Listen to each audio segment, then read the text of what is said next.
იმის გათვალისწინებით, რომ ადგილზე არის 14 დეპუტატი და ჩართვაზე გამოდის 11, 25-ია სულ. ქორუმი გვაქვს 20 და სესია უფლებამოსილია დაიწყოს მუშაობა. ზვიად გამსახურდია ეს მხარდამჭერები საკუთარ თავს კანონიერი ხელისუფლების წარმომადგენლებს უწოდებენ. არ აღიარებენ მოქმედ ხელისუფლებას.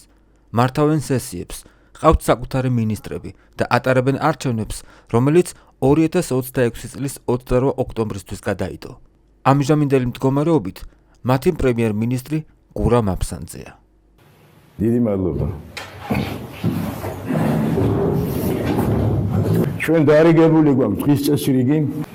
პირველ რიგში ჩვენი უმთავრესი მიზანი დღევანდელი შეკრების არის არჩევნების თარიღის ცვლილება. ესე იგი ჩვენ დანიშნული ქონდა 9 აპრილს უამრავი მიზეზის გამო და ამას ახლა ჩამოთვლას ვერ დავიწყებ.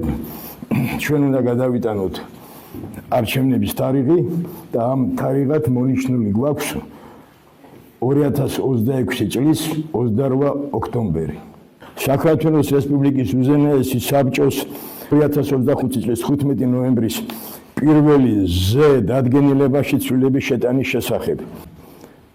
დადგენილება შევიდეს მიღებისთანავე ძალაში.